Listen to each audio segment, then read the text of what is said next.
Hello everyone, and welcome to Fictional Vortex. So we are back with an interesting series on what if Naruto became the lost legend. But before we start, I just want to remind you to please subscribe to my channel and hit the like button if you enjoy my content. Let's start the story. Tsunade Senju, Godime Hokage of Konoha, sat in a chair at the foot of the bed of Naruto Uzumaki. She looked at his sleeping form with sadness in her eyes and thought, I can't believe that those bastards on the council would threaten me like this. Flashback. Tsunade stood in front of the council and asked while releasing some ki, would you please repeat that again? Danzo said, because of the actions of one Naruto Uzumaki, Sasuke Uchiha has left the village and we of the council have decided for the good of the village that you have two choices, one is to have him executed. Now, we all know of your feelings for the boy, so we give you the second option, exile. If he is not out of the village in 10 days, then we will issue orders for him to be executed. Tsunade said, you can't do that. I am the Hokage and I. Danzo said, yes, we know, you do not agree with our decision, which is why we will notify the Fire Lord and he will support our decision. That is all, you have 10 days to make your decision. Good day. As he got up along with the entire council minus the clans and left. Tsunade frowned and looked around at the members who were still left and asked, what about you people? What do you have to say about this order? Hiashi frowned and said, I am indebted to Uzumaki for changing Neji for the better. I do not support this decision but was outvoted. Inoichi said, actually Hokage-sama, all of the clans were against this, but they outvoted us. We have all been either neutral or partially favorable to the boy. Tsume asked, what do you plan to do, Hokage-sama? Tsunade said, I don't know. Hiashi stood up and said, may I make a request, Hokage-sama? Tsunade turned to look at him and he said, if you do banish Naruto, please send Hinata with him, making everyone wide-eyed. Tsunade asked, why? Hiashi frowned and said, because this will destroy what confidence she has. Everyone knows of her interest into the boy, and if she reverts any, then the Hyuga Council will force me to put the caged bird seal on her. I do not wish that for either of my daughters, so at least if she was with Naruto then she could be happy, at least until my clan council decides to try to get her back. I may appear to not care for my daughter, but the truth is I only wanted her to find strength and be happy. I ask that if she does leave with him that none of the rest of the clans reveal what I have said. As one parent to another. Tsunade frowned and said, I will consider it. For now I just need time to think. End flashback. Tsunade sighed as she looked at the form of Naruto and thought, what am I going to do? I only came back to this damn village because of him. Becoming angry, with furrowed brows, she continued, if he's not wanted, then neither am I, as she clenched her fist. Jiraiya looked at her as he came in through the window and said, I heard what happened and came back as fast as I could. What do you plan to do? Tsunade said, I have no reason to stay in Konoha if he is not here. You know I only joined because I believed in him. Jiraiya frowned and said, then what? If you leave then Danzo will take control and have Root and Anbu after him before the end of the day. Tsunade frowned for a minute, and then smirked and said, not if the Rokudime Hokage were to keep control, at least until I could get him to safety. Jiraiya said, no way Tsunade. I am not taking that job. Tsunade snorted and said, agree to it and I will give you the one thing you always wanted. Jiraiya frowned and glared at her and said, that's low, Haim. You know I only want that if your heart was in it, not because of some payment. I know you care for him, Haim, as much as I do. He is my godson for Kami's sake. Tsunade said, and what have you done for him? You've just taught him 2 jutsu, one of which is his birthright. I talked to him and I read all the reports Sensei had on his education and training. I know how you only started to train him after he had to bribe you with his unique hench. You care more for nudity than you do for him, so if it takes you having me model for you nude to do the right damn thing for him then so be it. Jiraiya closed his eyes and said, fine. I will take the job and give you as much time as I can. What do you plan? Tsunade's eyes softened and she said, I have a plan. I need some things from you in 2 days. I plan to leave the village with him then. Jiraiya asked, have you told him yet? Tsunade nods and said, yeah, I told him earlier after I checked on his injuries. He's hurt by it, Jiraiya. Jiraiya frowned and said, tell me what you need so I can get it. Tsunade smiled softly and began to tell him what she needed. When she was done, Jiraiya blinked and said, well, that won't be too hard to get those items, and I believe I can get the approval. I will see you in your office in 2 days and I won't tell anyone. As he leapt out the window, Tsunade watched him go and thought, thank you, you old pervert. The next day Hinata walked into Tsunade's office with Hiyashi and he said, we have come as summoned Tsunade-sama. Tsunade made sure the door was closed and put up a privacy jutsu and said, now that I am sure no one can listen to us, I will speak. Hinata Hyuga, your sensei and your father have told me how you have an interest in healing. Hinata stuttered, yes, Hokage-sama. Tsunade nodded and asked, what is your opinion of Naruto Uzumaki? Hinata turned red and Hiyashi said, go ahead Hinata and speak the truth. I hold no judgment in this and I support you.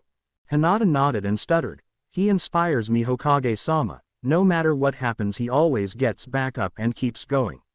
He is very brave and… Tsunade interrupted her and said, all right, let's just hurry this up. I will ask you a question and you will shake your head yes or no, okay? Hinata nodded and Tsunade asked, do you like him? Hinata nodded and Tsunade asked, as more than a friend. Hinata looked at her dad who nodded and she nodded and Tsunade asked, if you had a chance to be with him, would you take it? Hinata quickly nodded and Tsunade asked, even if you had to leave the village and your clan and family? Hinata froze as she looked at her father, who said, this is a decision that you will have to make on your own, Hinata. This is one decision where you will have to live with your choice, so don't worry about what anyone else thinks but yourself. Hinata closed her eyes and said, why do you ask me this, Tsunade-sama? Without a stutter, Tsunade looked at her and said, what I am about to tell you, you cannot tell anyone or repeat, am I understood, both of you? Making Hiyashi look curiously, Hinata nodded along with Hiyashi and Tsunade said, I will give you the quick version because I have a lot to do and not a lot of time. The Yondaime could not kill the Kyuubi as you were told, he had to instead seal it into a newborn baby. His son. Making Hiyashi eyes wide, Tsunade continued, by doing that he made it such that when his son dies the Kyuubi will die as well. They are two separate beings but… Hinata said, but Naruto-kun is seen as the Kyuubi, attacked, glared, hurt, and treated unfairly, making both Hiyashi and Tsunade look at her. Hiyashi asked, how did you know Tsunade is speaking about Naruto? Hinata frowned and said, the night he stole the forbidden scroll. I snuck out and followed him. Hiyashi frowned and Hinata said, I heard what Mizuki and Iruka said that night. I finally knew why he was treated the way he is. Tsunade saw the look on Hiyashi's face and asked, and what do you think of him? Hinata put her fingers together, and said, I only see him as that much of a hero for it. Tsunade said, the Council of Konoha, in its infinite wisdom decided that I have two options, to banish Naruto or to have him executed. The clans were against this but they were outnumbered. Hinata looked down at this and Tsunade asked, would you like to go with him? Hinata bit her lip and nods and Tsunade said, good, now Hiyashi, I am afraid that is all I can say with you here because the rest of our conversation is the details about when they will leave and what is to happen. I request that you please prepare anything you wish for her to take with her and seal it into a scroll for her and bring it to me tonight at midnight. Now if you would please leave and allow me to speak with Hinata privately. Hiyashi nods and said as he stopped at the door, no matter what you think of me or what I have done in the past or may have to do in the future, I have always loved you and I was only hard on you because I wanted you to become stronger and find happiness. If being with Naruto gives you that, then you have my blessings for what it's worth. You know I am but one man and I will have to answer to the council and protect your sister, please be strong and good luck my daughter. I love you and your mother would be proud. As he walked out the door, Hinata fell to the floor crying after he left and Tsunade got up and went around and hugged her and said, Shish, it will be okay Hinata. I promise. After several minutes Hinata calmed down and Tsunade stood up and said, now we have much to discuss. You see we leave tomorrow at 5 a.m. I have two very trusted chunins doing guard duty. Hinata asked, we? Tsunade said, yes, You see, along with Naruto, both Shizune and I will be going with you. I am taking you both as apprentices. Leave your headband here when you leave today and pack your clothes and anything you might need. I read in Kurenai's report of your team that she taught you the basic of sealing. So, seal everything you wish to bring so we can travel fast. If you wish to see anyone before you leave, you need to do so now, but you can't tell them why you are leaving. Inform them that I have you along with 3 others going on a special C-rank mission that you cannot tell about for security of the client. Hinata asked, how is Naruto-kun taking this? With a stutter. Tsunade frowned and said, you will learn tomorrow. Now please leave and do what you need to and do not seek out Naruto because you won't find him. Okay. Hinata nodded and left. The next morning at 5 a.m., Tsunade walked to the gates with Shizune and Naruto and saw Hinata already standing there, waiting. Tsunade asked, are you ready? Hinata nodded and Tsunade said, good, let's go, as she walked out the gates with the others following. About 2 miles away from Konoha, Naruto said, this is far enough, as he was covered in smoke and a 5 feet tall toad was standing there where Naruto had been. Hinata asked, where is Naruto-kun and what's going on? Tsunade said, relax Hinata. You see, Naruto is still too injured to move, even with his healing abilities he wouldn't be able to move without re-injuring himself for another 4 days. This is a toad summon. The toads have taken Naruto to Myobokuzen mountain. Now if you would please grab the toad and he will take you there as well. You need to hurry, though. Hinata looked confused and asked, what about you? Tsunade smirked and said, don't worry, I will be joining you soon along with Shizune in 10 days. For now take this scroll and begin to do what it tells you until Naruto has healed enough. Hinata took the scroll and did as she was told and grabbed the toad. Soon they were both covered in smoke and soon appeared on a mountain with several giant toad statues. The toad said, please wait here, as he jumped away. A few minutes later a small orange toad in a vest appeared and said, so you are Hinata. I am Gamakichi. I am one of Naruto's favorite summon. Please follow me. Hinata looked around and nods as the toad began to lead her away. Back with Tsunade and Shizune, after Hinata left, both looked at each other and Tsunade said, last chance Shizune, you can turn back now or. Shizune said, my place is with you, Tsunade-sama.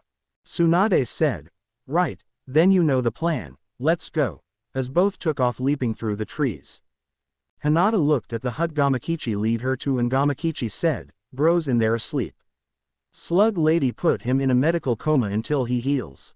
If you need anything just ring the bell on the front of the hut but please do not wander around out of sight of this hut. It is not safe here for outsiders without a guide. Good luck. As he jumped away.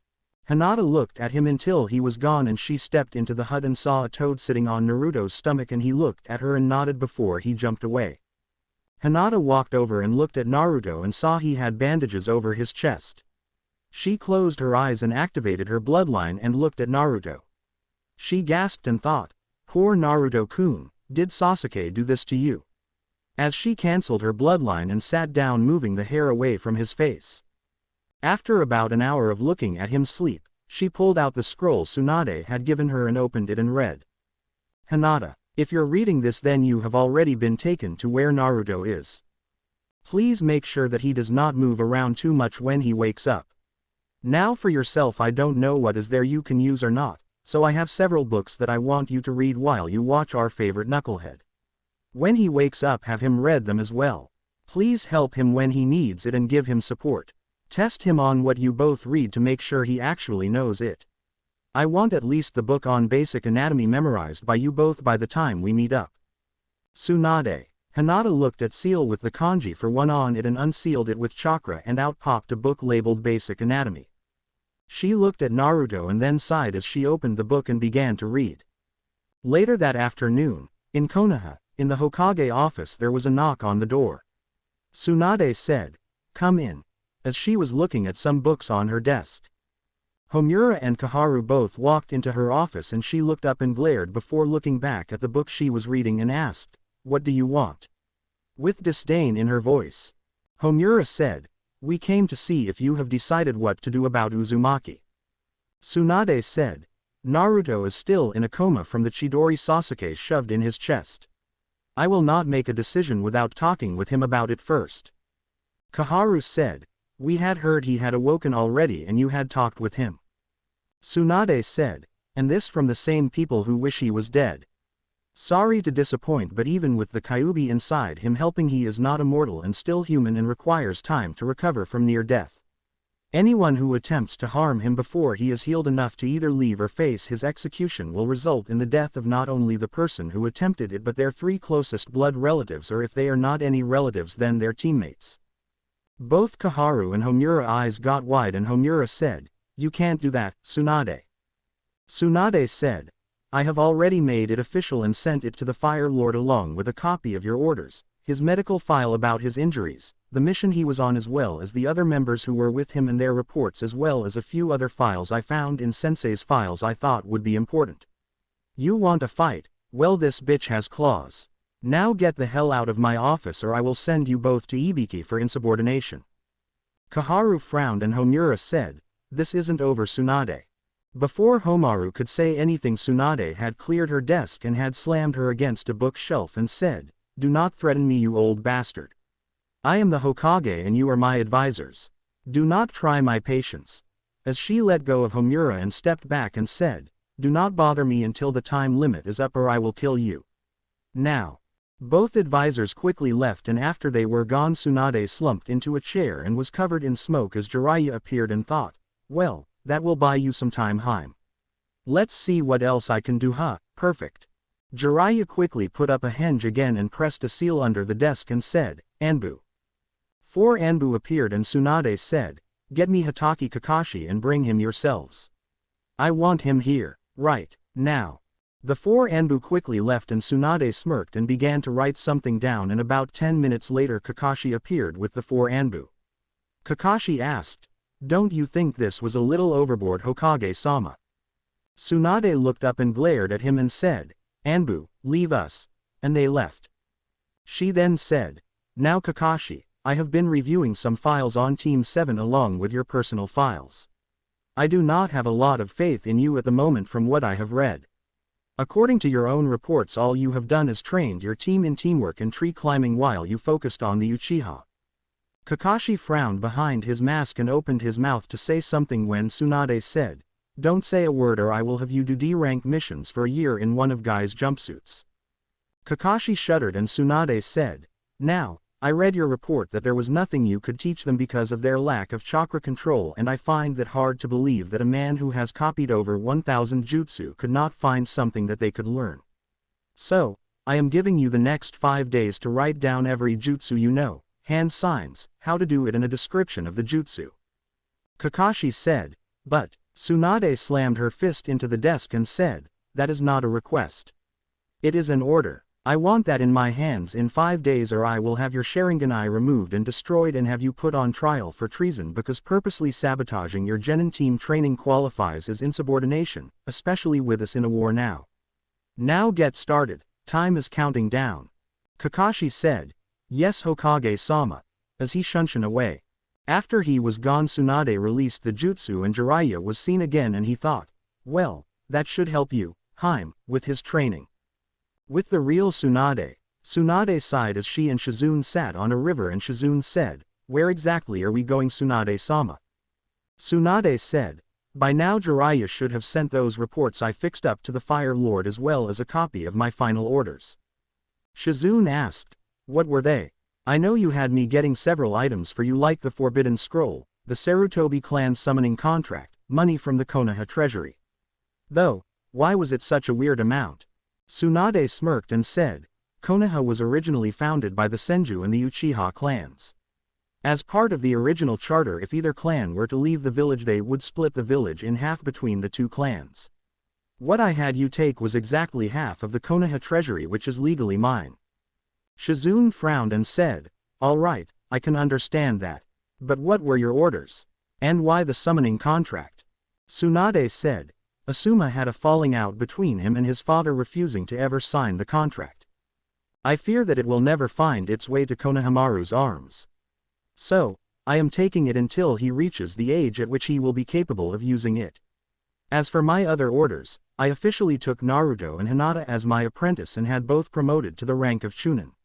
I have their vests with me. I also made it so that both of them plus both of us are officially cleared of all past, present and future obligation to the village of Konoha. Taunton, who was in Shizun's arms, squealed and Tsunade said, "Yeah, you too, Taunton," as Tsunade and Shizun laughed. Tsunade smirked and said, "I also did something that is going to make it extremely hard for Konoha for the next few months. In 3 days' time, Jiraiya, who was impersonating me at the moment, will send out an order for an official public audit of all the clans and the council financial holdings, which require the clans to withdraw all their money from their accounts in the bank, and with the Senju money being removed, that will pretty much bankrupt the banks and the council as well, since they won't receive their orders until the day after, by which time they won't be able to get any money, making it where they can't pay for any missions." Shizun's eyes got wide and said, "That's evil, Tsunade-sama," and then smirked, saying, "I like it." Tsunade sighed and said, "Well, I also took the hat." Shizun asked, "Really, why?" Tsunade smirked and said, "I like the hat. We should get going now to make sure anyone who's following us will have a hard time tracking us down." The next 3 days went by with Jiraiya impersonating Tsunade.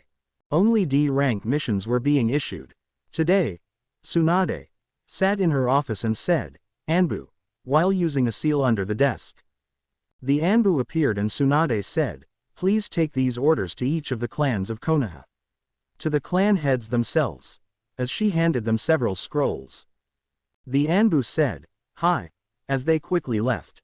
Hiyashi was in his office when a knock on the door was heard and he said, "Enter." A branch member with an Anbu walked in and the Anbu said, "Excuse me, Hiyashi-sama, but this is from the Hokage," as he held out a scroll. Hiyashi took it. Once that was done, the Anbu left.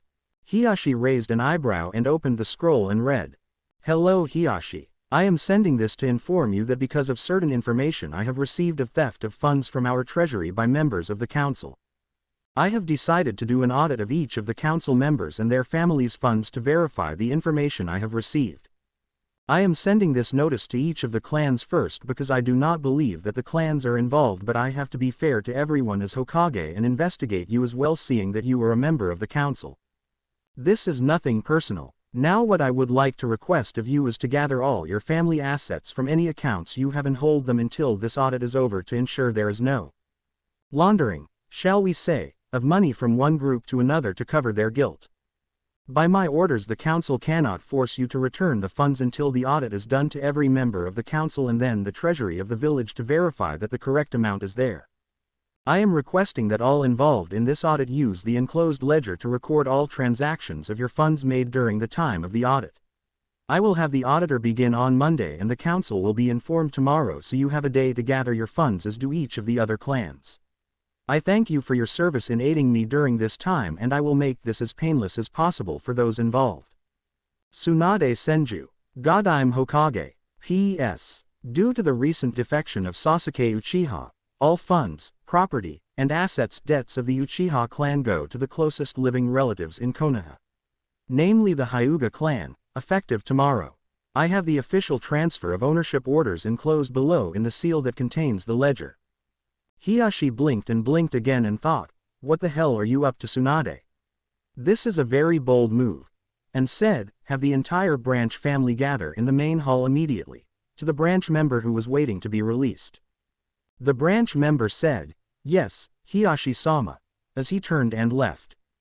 As Hiyashi unsealed the items he thought, "This is going to be interesting." Similar thoughts went through the clan heads. All thought the village as they received their scrolls with similar notes.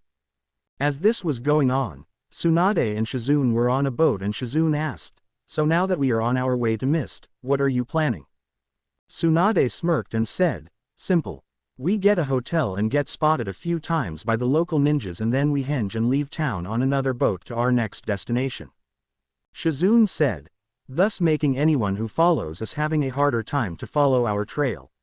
So how many of these little diversions are we making?" Tsunade said, "We already did one in Wave and we'll have one in Mist late today, and then we will leave 2 more before we meet Naruto and Hinata, one in Snow Country and one in Tea Country before we head to our real destination." Shizun asked, "Which is?" Tsunade smirked and said, it's a surprise. Just trust me, it will be worth it.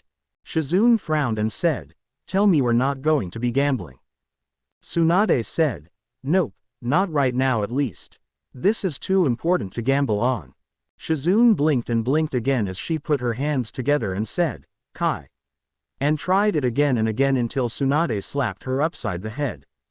Shizune looked sheepish and said, sorry. It's just that you not wanting to gamble is shocking. Tsunade sighed and said, don't rub it in. As she closed her eyes and squeezed Tonton, who squealed happily. When Naruto awoke, he looked around and saw a weird-looking hut that he had never seen before, and he saw Hinata sleeping on a bed across from him, and he thought, where am I? He then noticed a weight on his stomach, and he looked down and saw a toad with a stick sitting on his stomach, and he asked, who are you? The toad looked at Naruto and said, I am Fukasaku, but you can call me Pa. My wife Shinma, who you can call Ma, and I were the assistants to the Elder Toad before his passing, and we are now the Elder Toads. You can think of me as the Fire Lord and Gambunta as the Hokage, if it makes it easier to understand. Naruto nodded and asked, okay, so why are you here? And where are the three of us right now? Ha said, Myobokuzen Mountain or Toad Mountain. What do you remember?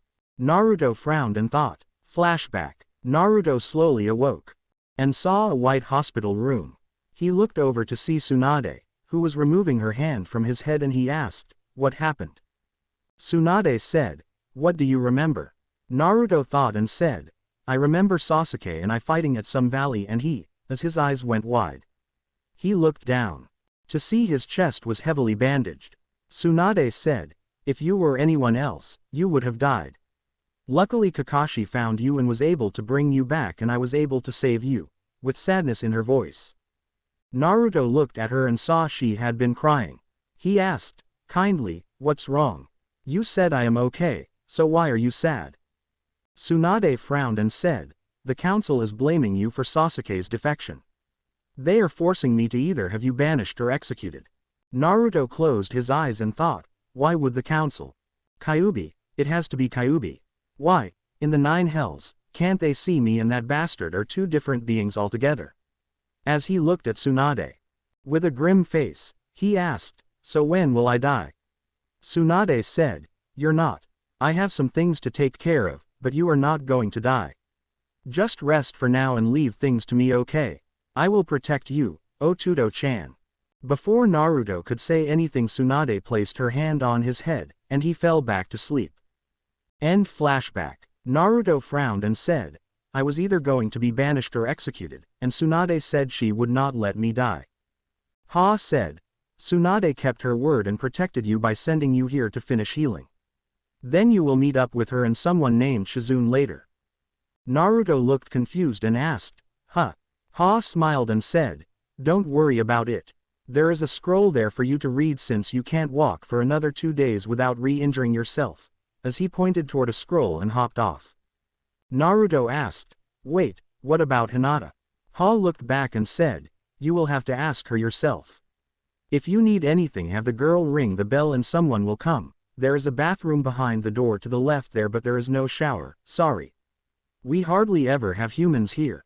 As he hopped away, Naruto frowned as he picked up the scroll sitting on a book, and he read it and thought, so Hinata is here to help keep an eye on me, Hinata moaned as she rolled over and opened her eyes and saw Naruto sitting up holding a scroll, and she quickly sat up and said, Naruto-kun.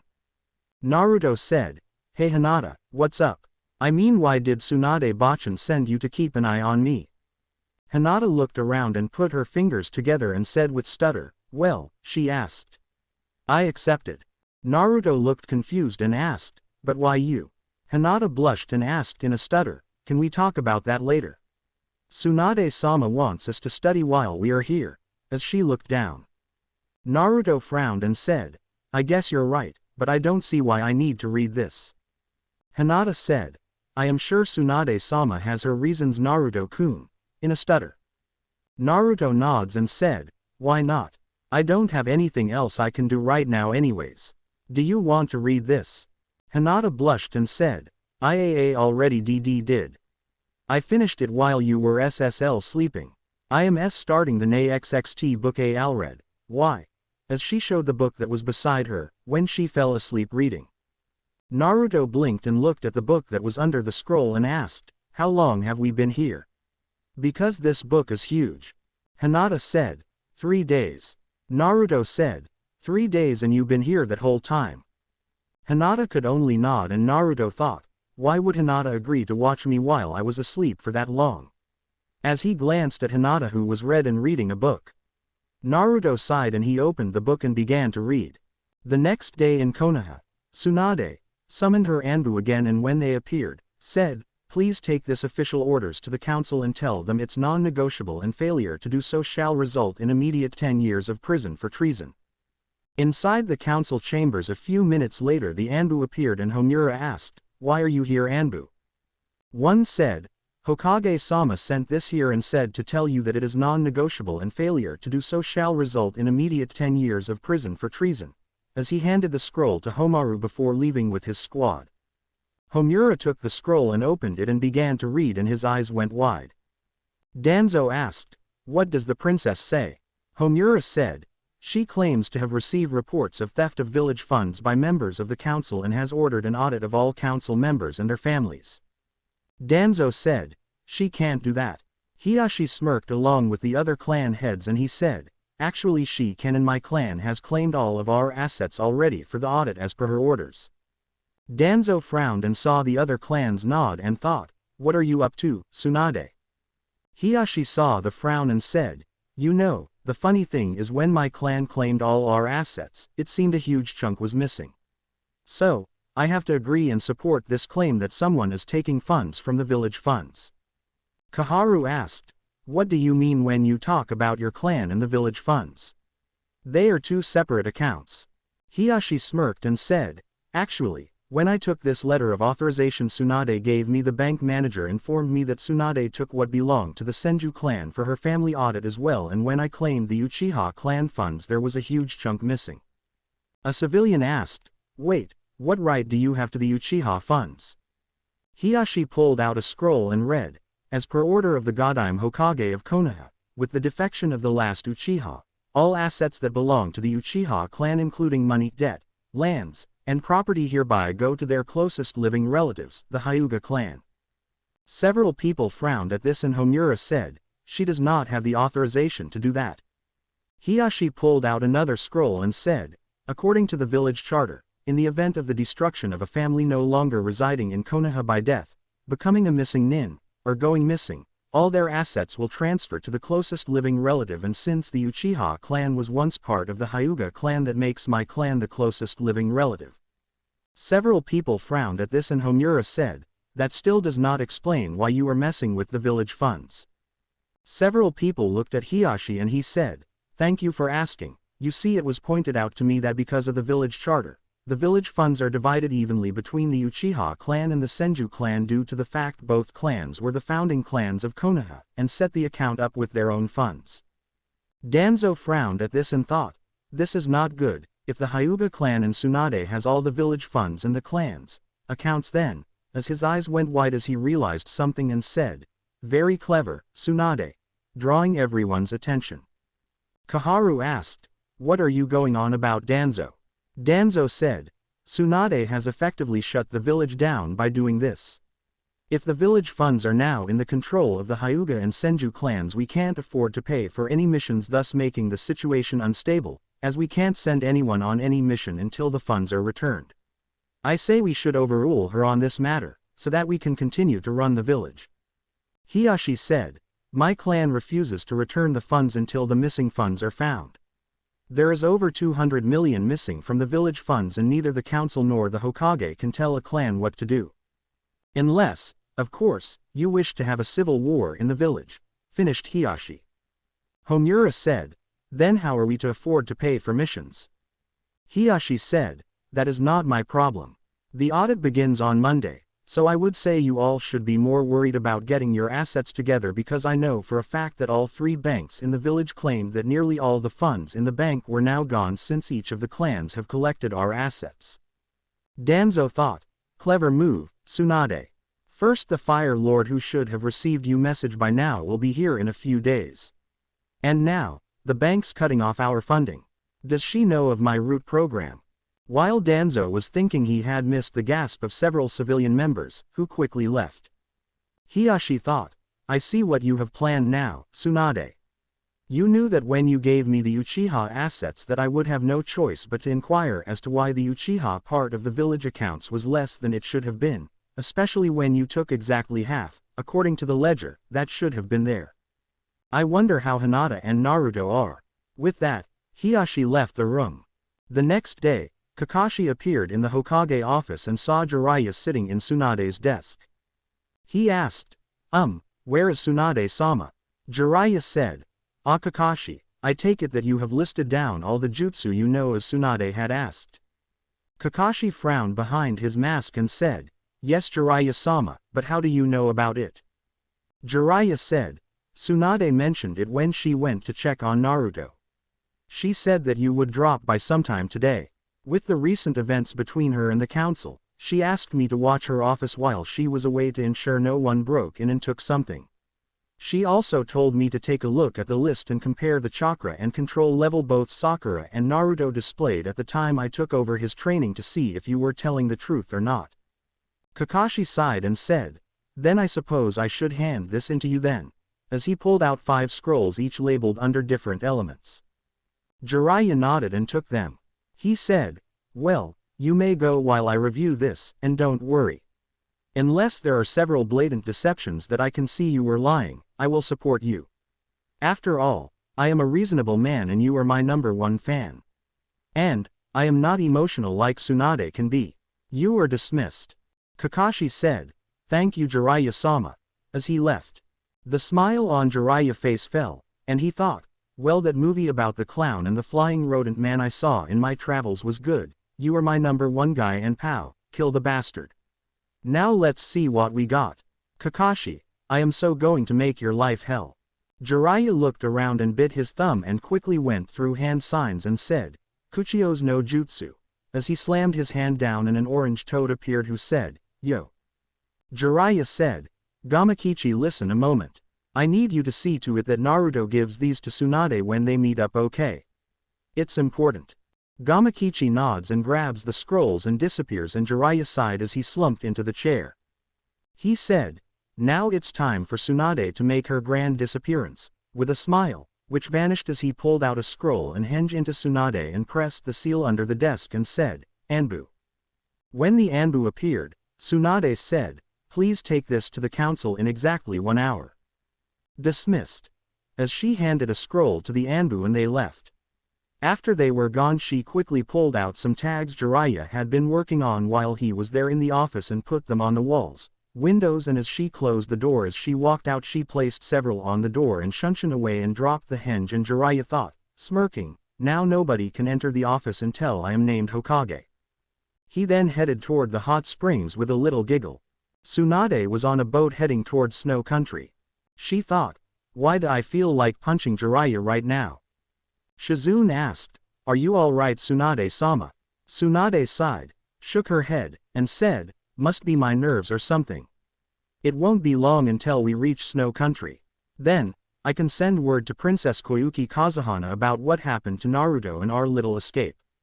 Shizune asked, Do you believe she will take it as Tazuna did? Tsunade thought, remembering Tazuna's reaction. Flashback. Tsunade and Shizune, after leaving Konoha, headed toward Wave Country. When they got there, both women blinked. Tsunade said, with dinner plate eyes, What the hell, the brats got the bridge named after him. Shizune said, I had no idea, nobody ever told us about this. Tsunade said, with half-lidded eyes, Look, as she pointed to a plaque and she walked over and read. The Great Naruto Bridge, named after the boy who became a hero by freeing a nation, restoring our faith and teaching us the value of true strength. May the legend of this bridge shine as brightly as the legend of our hero. Dedicated to Naruto Uzumaki and the Konoha nins who came with him in our darkest hour. Tsunade blinked and said, Oh, we have got to hear about this. I read Kakashi's report over this mission. How Sasuke and Sakura were prime examples of teamwork and how Naruto's use of Kage Bunshin sped up the bridge building. But I never heard anything about this. I thought the people here might be sympathetic to Naruto, but this may be more than I could ever imagine.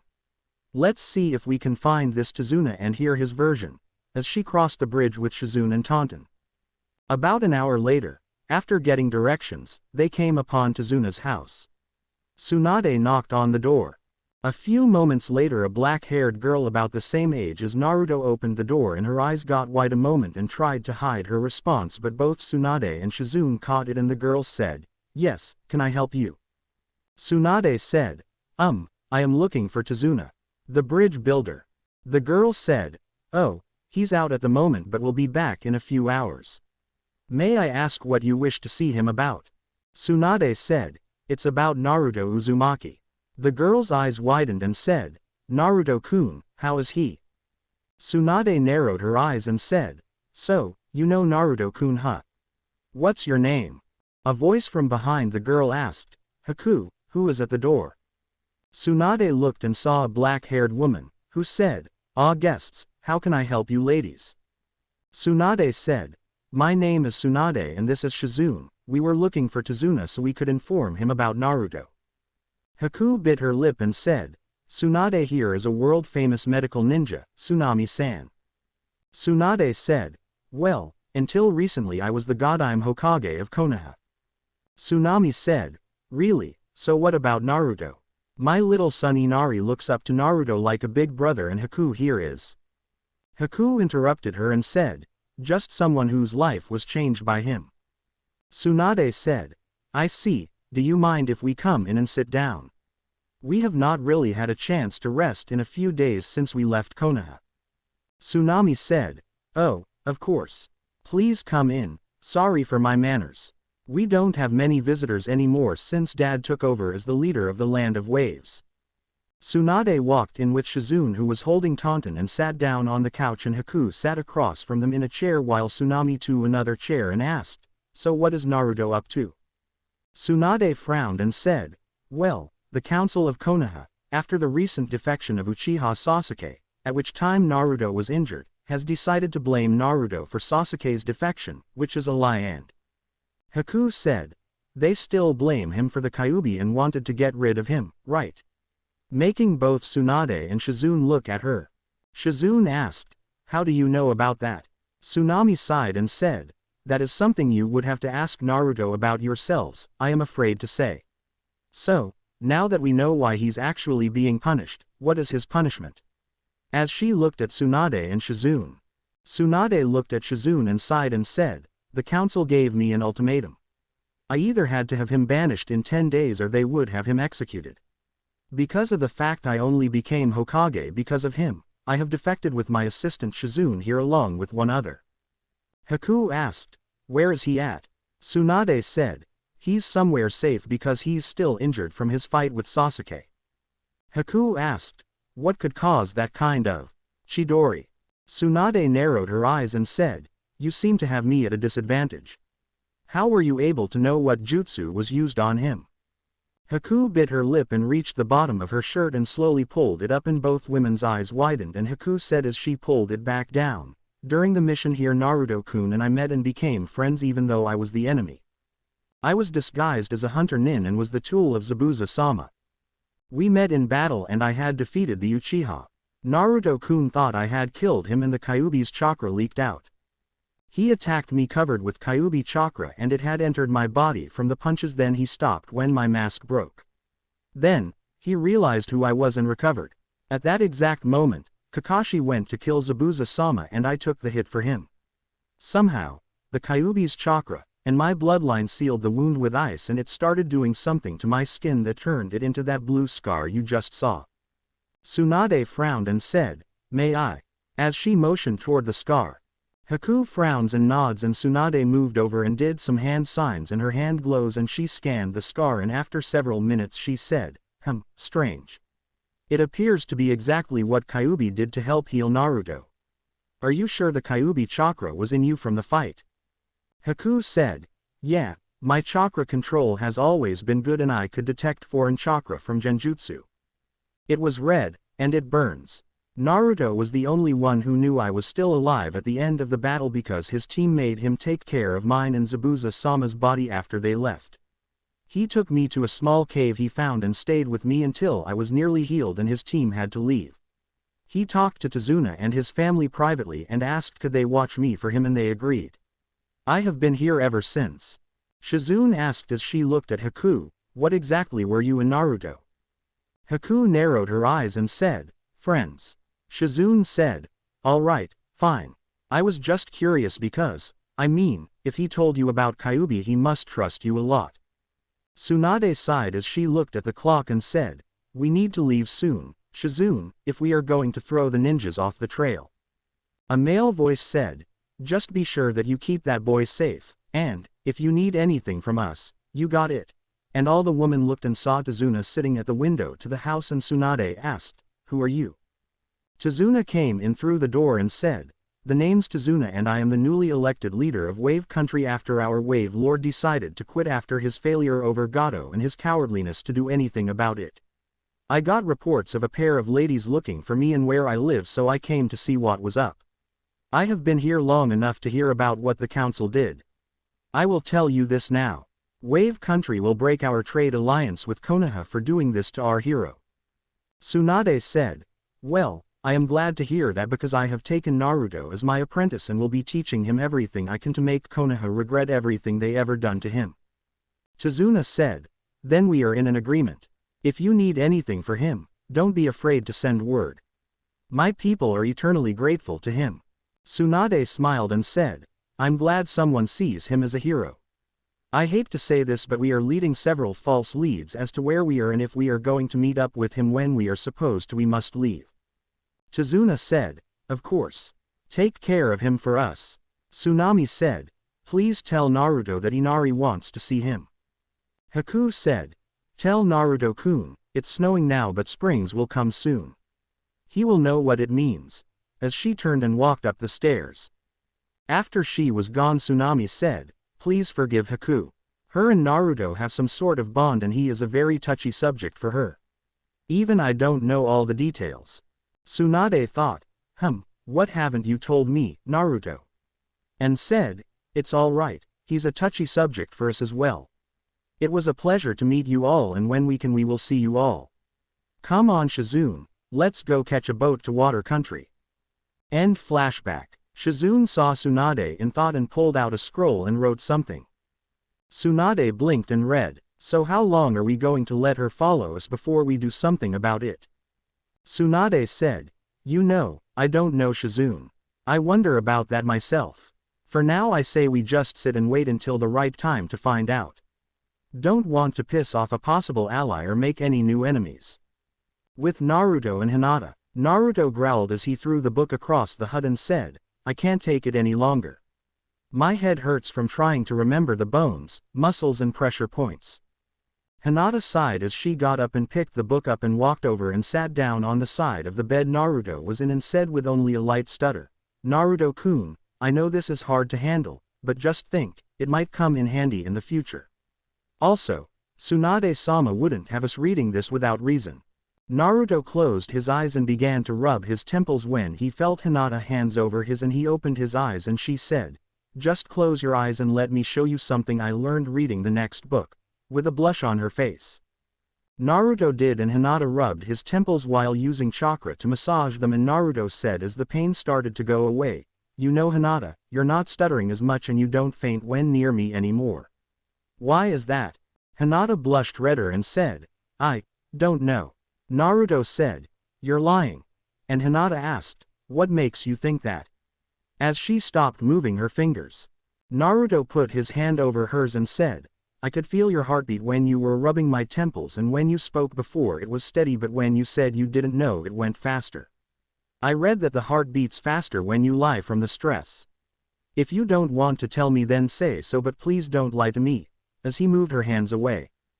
Hinata looked down and pushed her fingers together and Naruto frowned and looked away and Hinata thought, oh no, Naruto-kun's getting mad at me, but if I tell him the truth then he. Naruto sighed as he laid back on the bed and turned away from Hinata and she wanted to start crying and said, I'm nervous about, what? You would think of me, if I told you the truth. Naruto turned and looked at her and asked, why? Hinata looked down and bit her lip and Naruto looked at her and asked, why are you nervous about what I think, why are you really here? I know that I am not being told everything.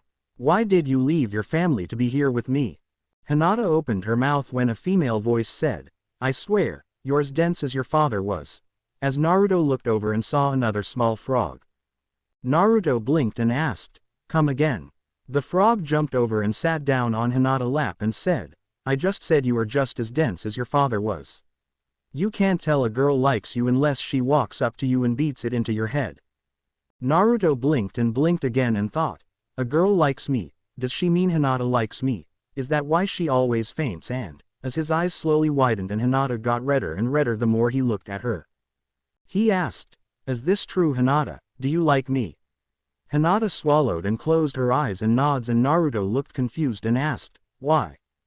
Before she could say anything, something clicked in Naruto's head, and his head swiveled to look at the frog. Wait, what, you know who my father was? He asked, as he looked at the frog. The frog said, took you long enough, yes, I know who your father was. He was the one who sealed the fox in you. Naruto's mind froze as he felt his entire world crash and thought, oh god, Hinata's going to freak hearing about the Kyuubi and hate me like everyone else, and does that mean my dad was the Yondaime? As he closed his eyes and waited for Hinata to freak out while thinking the last part. Hinata just sat there, and after several minutes Naruto slowly opened his eyes and saw Hinata looking at him, and he asked, why are you not freaking out? The frog stuck out her tongue and hit Naruto between the eyes and said, damn, why did you have to be so stupid? Let me spell it out for you. She already knew about the fox and she still likes you. She left her home to be with you. So wake up and tell the girl if you like her as well. Naruto swallowed as he saw Hinata looking down with her eyes closed, and he thought, why is she acting like she wants to cry? Does she really like me that much? Do I like her? And he swallowed and said, Hinata, if you like me please look at me. Hinata looked up slowly and looked at him, and Naruto nods and said, alright, since you say you like me, would you give me some time to figure out what I feel for you? Hinata glanced down and Naruto said, it's not that I don't like you, cause I do. It's just I don't know if it's just friends or more. I never really thought about you and me since we never really got to know each other. Hinata closed her eyes and Naruto asked, but if you're willing to be patient with me and help me to understand what I feel, then how about we get to know each other better and take it one day at a time? That way you can see if you like me as more than a friend, and I can see if I like you more than a friend, and if we both do then we can go from there. Are you okay with that? Hinata bit her lip and looked at him and nodded, and Naruto, who said, good, then how about you help me a little bit with his book? And then, we can talk a little bit. Hinata looked at the frog on her lap and Naruto said, oh yeah, I forgot you were here. Making both the frog and Hinata to sweat drop, and the frog used her tongue to slap him again, and the frog said, I am Ma. I came to tell you that Jiraiya has sent several scrolls for you to give to Tsunade when you meet with her, so when you leave make sure you have them. Now if you will excuse me, I have dinner to cook. As she hopped away, Naruto's sweat dropped and said, why do women always hit me? Making Hinata giggle and Naruto to smile a small smile. The next day, Naruto smiled as he woke up and he was finally released from his bed by both Hinata and the elder toads who came by earlier. He walked outside and began to stretch as Hinata walked out behind him, and he said, you know, by the time we fell asleep last night your stutter was nearly gone. I never knew you were a closet prankster. Hinata giggled and said softly after taking a calming breath, yes, I learned it from watching you put a red shirt in with all the whites of my clan's laundry and it dyed them all shades of red and pink. Father nearly had a heart attack. Why? Asked Naruto. Because he had to wear pink underwear to a council meeting. Naruto laughed at that thought and Hinata saw Ma and Pa heading toward them. Naruto turned and saw them and asked, what's up? Pa said as he hopped in front of Naruto, as a toad summoner you have responsibilities that you must live up to. One of them is learning the sage arts, which you are not ready for yet. But another is learning our fighting styles. For the rest of the time you are here, I will begin to teach you our taijutsu style, while Ma here will take Hinata elsewhere because she has some things that she must learn. Naruto blinked and looked at Hinata who seemed confused, and he asked, what things? Ma said, Hinata, by birthright you and us have a history together with another summons. Her mother had a contract with the Falcons, and when they learned that she was here, their leader has asked that she be brought before them to be tested to be their ally as we are yours. Naruto frowns a little and said, "It's all right, Hinata, just be yourself and don't get scared. It may sound scary, but I am sure someone as strong as you can do it. Just believe in yourself." "I do." Faster than you could say snap. Hinata's head bounced up and looked at Naruto with shock, and she asked in a stutter, "Do you mean it?" Naruto said, "Yes, and don't stutter, it's cute and all, but when you talk normal it makes you look lovelier." Hinata blushed red and said, "Hi," as she turned and started to walk away, and Ma said, This way." Walking another way, and Hinata turned red with embarrassment and began to follow her, and after they were gone Pa said, "You have a way with words, kid." Naruto said, "And you need to explain to me why I was never told my father was the Yondaime," as he looked down at the elder toad. Ha said, "Gambunta was your father's summon partner like Gamakichi is yours. He honored your father's request for you not to know until you were old enough to defend yourself from his enemies, and asked all his children to follow the same rule, but Ma and I don't have such belief. We feel you should know, and that's why we told you. Now follow me," as he hopped away with Naruto following him. They soon came to a clearing with many peaks, and Pa said, "Now, I have seen and heard of your use of Kage Bunshin, and I ask you truthfully, did you know that whatever they learned goes back to the original when they are destroyed?" Naruto blinked and shook his head no, and Pa said, "Well, they do. So, here is what we are going to do. I have 3 scrolls here with our taijutsu written in them. I want you to create 50 clones and have them each perform 1 kata each, but different ones. While they are doing that, you will use chakra to run up and down those spikes over there while I correct the clones on their kata until they do it right, at which time I will destroy them and the memory will go back to you. When they do, I want you to come back and demonstrate the kata. If you do it right, I will let you return to working on your chakra control. If you don't, I will beat you in the head with my cane until you get it right. Once you have all 50 kata memorized, we will then begin to spar. Now get to work." Naruto put his hands together and said, "Kage Bunshin no Jutsu," and 100 clones appeared, and Pa said, "Your control is off, but it was expected. Very well, 50 of you work on chakra control with the original while 50 of you do as you've been told. Now get to work before I beat you all." Each of them looked around, and Pa jumped up and smacked the real Naruto in the head with his cane, and he screamed, "OWWW." As he rubbed his face, and Pa said, "You want some, come get some." Each of the clones began to get to work along with the original quickly, and Pa smirks and thought, "Works every time." With Hinata and Ma, Hinata was following Ma and asked, "Why did you tell him I liked him?" Ma glanced back at her and said, "You were distracting not only yourself but him. If you and him are to endure what is to come, then you must both be focused. It is better to tell him now and get it out of the way instead of later." Hinata after a few minutes asked, "How did the Falcons know I was here?" Ma said nothing as she stopped and looked up and said, "Hello, Talon." Hinata looked up and saw a 6 feet tall falcon who was looking at her, and Talon said, "I see you have brought her as I requested. Good, now leave us before I eat you." Ma turned and left, and Hinata looked scared a moment, and Talon looked at her and said, "You have nothing to fear of me, Lady Hinata. I am Talon, I was your mother's summon partner before her death." Hinata calmed her nerves and remembered what Naruto said, and she said, "It is an honor to meet you." Talon said, "It is good to see that you have lost your stutter mostly. I guess the toads are good for something after all." Hinata blinked and bit her lip and asked, "Why do you talk about the toads as if they were?" Talon said, "Dinner. Naturally, that is what they are to me and my kind. However, over the years they have earned my people's respect enough where we will only eat them if they are our enemies in battle or they disrespect us. We both have a common enemy in the snake who eats our eggs before our young can be born. Now you asked how we knew you were here. The falcons are the wing lords of the skies. All other birds are our subjects. They follow our orders and we help to protect them from our natural enemies. We have had them watch you since your birth and they have reported back to me." Hinata thought, "Must mean snakes and others like them," and she said, "I see. So what is it you wish of me?" Talon said, "I wish to offer you my family summoning. Not my people but my family." Hinata blinked and said, "I do not understand." Talon said, I am not the lord of all falcon summons. I am but one of many falcons. I wish to make myself and my children a personal summon to you where you can summon us, but the strongest falcon you will be able to summon will be me. Hinata thought and asked, why me?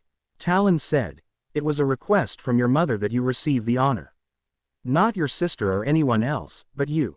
Hinata thought a moment and said, I would like that. Talon said, not yet. You must prove yourself to me with a test. You must show me that you can achieve a task set before you with your own hands. I will take you to a river nearby not tainted by the toads where there are many fish. You must use your bare hands, not the gentle fist of the Hyuga clan or weapons of a ninja, but your bare hands, and catch me 50 fish and keep them all alive and fresh and bring them before me. If you can provide for me and my family, then you will earn our respect and our contract. Do you agree? Hinata thought a moment and asked, does this mean I will never sign another contract should I be honored to receive it? Talon eyed her and said, very wise of you to ask. No, this will be a personal summons to you, however you may not sign the contract with our enemies such as the snake. Doing so will result in the lose of our contract. If you wish, should you ever be offered another contract, summon me and I will tell you if we honor them or not. Now are you ready for the challenge? Hinata nodded and Talon turned and said, climb on my back and use chakra to hold on. Hinata slowly climbed onto his back, and when Talon felt her chakra holding on to him, he took flight. When they landed in a clearing with a stream in it, Hinata got off and was a little dizzy. Talon said, at least you didn't puke. Now there's the stream, and remember, 50 fish, alive with your bare hands. Hinata nods and slowly walks toward the river and looked at the water and saw a few fish and thought, how am I going to do this? Maybe. As she walked around the clearing and saw a few vines. She ran up the tree and grabbed the vines and did this over and over until she had about 20 vines, and she quickly began to tie them together, making a huge net. After she finished making a net, she looked at it and thought, even if I use this net, then the fish might still get out. I guess I have no choice but to use my fish netting that's under my shirt. As she took her shirt off and took the netting off and got back dressed, but cut the netting and tied it to the net she made. After she was done, she walked to the river and slowly stepped inside, and she waited until a fish came close by and she tried to quickly snatch it, but the fish was too fast and swam away. She frowned and stood still and waited about 10 minutes for another fish to come by, and this time she went slow and was able to slip both her hands under its belly before she grabbed it and slipped it into her net that was tied to her side. Over the next 3 hours she did this over and over again until she climbed out of the water and said, there. 50 of them.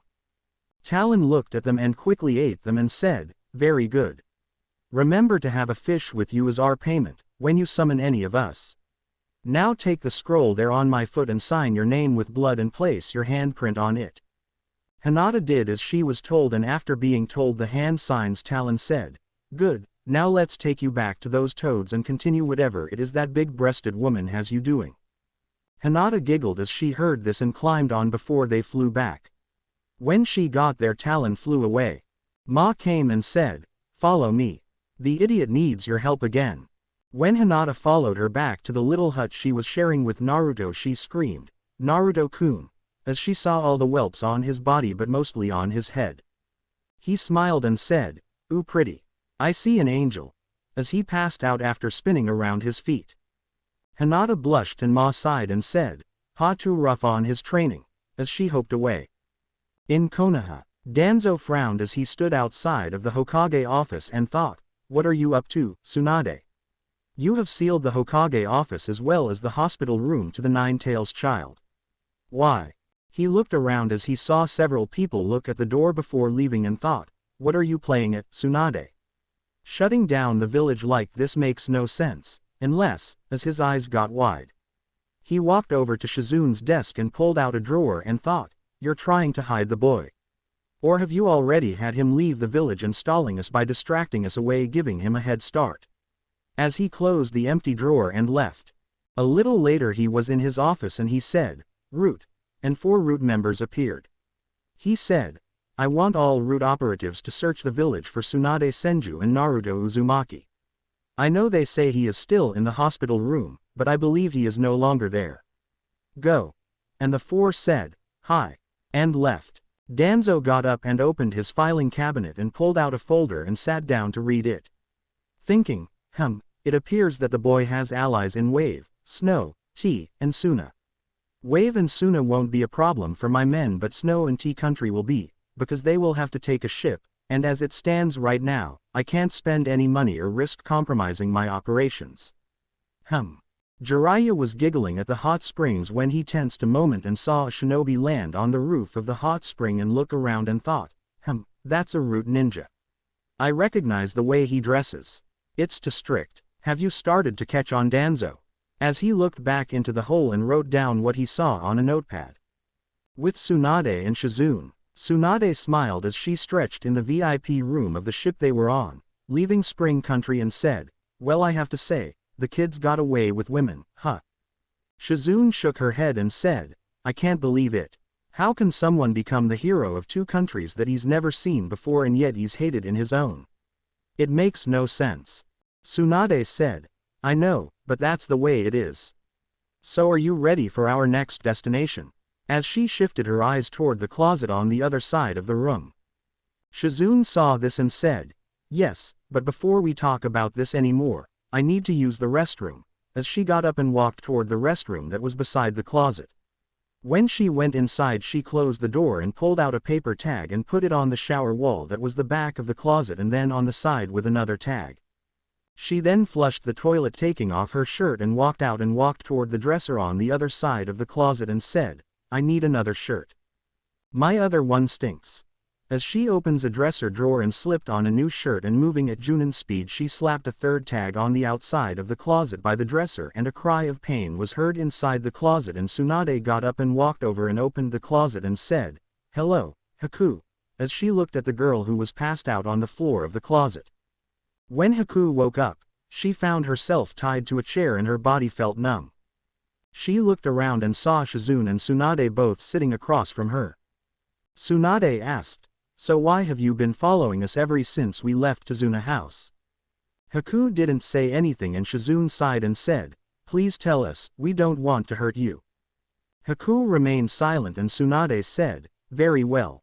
I can only assume you're an assassin waiting to kill Naruto, so I will just throw you overboard and let you drown, as she got up and moved toward the chair. Haku said, wait, Tsunade stopped and said, yes. Haku swallowed and said, I wish to help Naruto-kun. He saved me and I wish to return the favor. Tsunade said, then what's with the sneaking around and spying on us? Haku looked down and said, I wanted to talk to him privately without anyone else listening. Shizune blinked and asked, why? Haku said, look, I have my reasons why. Just let it go. Since you know I am here, can I just tag along with you until we meet him? If you want, you can bind my chakra or whatever the hell you want, as long as you let me speak to him for 10 minutes privately when we meet. That's all I ask. As she looked at both women. Tsunade asked, why is it you don't seem scared of what we could do to you? Haku blinked and said, it takes more than what you got to scare me. When I started my period, my master Zabuza-sama made me watch 3 women give birth. After that he took me to a bar wearing nothing but a bra and panties, a string of condom packets for a necklace and a single senbon needle in my hair. Let's just say I walked out a virgin and never wanted to see another man ever again, while every person in the bar lost what makes them different from me. Being in your presence is nothing compared to that. Both Tsunade and Shizune blinked and Tsunade said, fine, you get your 10 minutes, but betray us or hurt him. For added effect, she zoomed in onto Haku's face, and said, I'll kill you. Haku said, I wouldn't have it any other way. When Monday arrived, Danzo was in the council chamber fuming and said, look, how many times do I have to explain it to you all? Tsunade and Uzumaki are both gone from the village and not in the hospital room under protection or the Hokage office looking over the laws of Konoha to find a way to save the boy. Hiyashi asked, and what proof do you have to back up your claims, Danzo? All we have is your words. We have checked the reports at the gates and no one has seen them leave. No one in the hospital saw the boy leave, even when you claimed before this that you had trusted people watching for him to leave. Are you saying the people you had watching are incompetent? Danzo frowned and was about to say something when the door to the council chambers opened and a man about 5 feet 5 with brown hair and brown eyes with a pair of glasses on wearing a pair of black pants and a brown shirt making him look like a civilian entered the council chambers. Koharu asked, "What right do you have to enter the council chambers without our permission?" The man said, "Oh, excuse me, but I was ordered by Tsunade Senju, the Godime Hokage of Konoha, to immediately come to the council chambers upon my arrival. I am Sura Hishi, the financial accountant for the Fire Lord," making everyone freeze. Homaru said, "Wait, why are you here?" The man reached into his robes, making the shinobi in the room tense a moment, and he pulled out a scroll and said, "As I stated before, I am the financial accountant for the Fire Lord. The Godime Hokage requested that the Fire Lord send me to do the audit of all of the council assets to ensure that an unbiased review can be done to determine the claims that someone has been stealing from the village treasury. I have already sent my armed escort to seize all of your financial records from the bank in Konoha, as well as all financial books from the record office, as well as the financial registers of each of the businesses in Konoha." At this, Danzo, Koharu and Homura were all three sweating a little. Hiyashi said, "Yes, we were expecting an auditor to begin today, and I for one am glad to see the Godime Hokage has given us an unbiased auditor, since the Hyuga clan has already discovered when we were given the Uchiha accounts, being the closet's relatives in Konoha, that a large amount of assets were missing." Sura said, "I was already aware of the legal law pertaining to the Uchiha and the Senju assets, as well as the Hyuga clan taking possession of the account after Sasuke Uchiha defected from the village." A civilian council member said, "He did not defect, he was forced to leave by the Kyubi brat." Sura said, "That is your decision how you wish to claim, as I have no authority over anything but this audit to deal with in my investigation.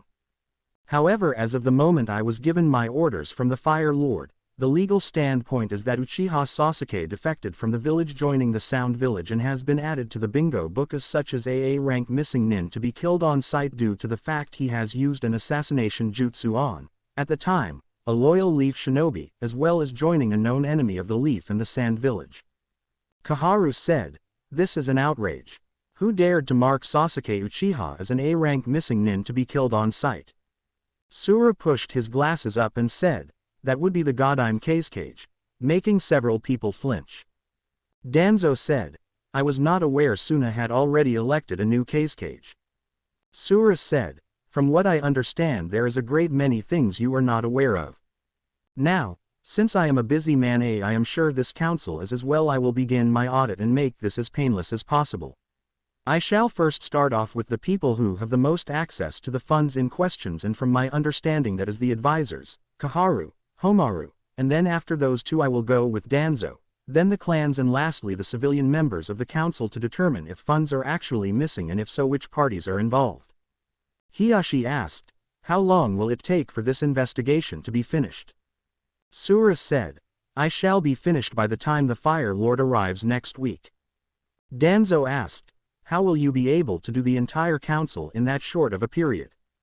Sura said, "Simple. I am but the chief investigator in this matter. My 200 assistants that came with me will be aiding me in reporting to me what they discovered, so that I may turn the findings over to the Fire Lord, who will then report those findings to the Hokage.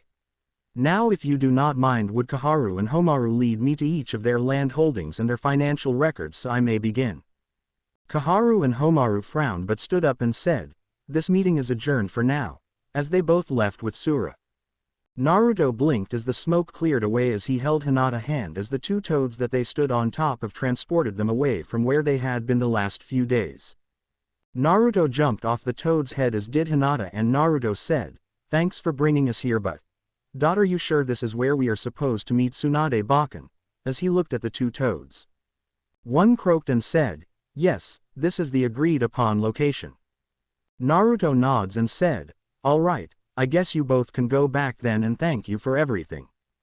Both toads went up in smoke, and Naruto looked around and asked, "Now what?" Hinata pushed her fingers together and said, "I think we should look around, but not stray too far away, to see if we can find them or find a good place to set up camp." Naruto glanced at Hinata and said, "All right. That sounds like a good idea. Let's go." As he jumped into the trees and Hinata slowly began to follow. About an hour later, Naruto and Hinata were setting up camp near a river when a twig snapped and Naruto turned and blinked again and asked, "Haku?" as he laid eyes on said girl.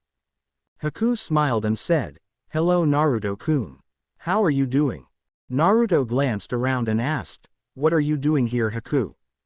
A voice said, "She came here to see Ugaki," causing Naruto to look and see Tsunade and Shizune walk out the woods a few steps behind Haku.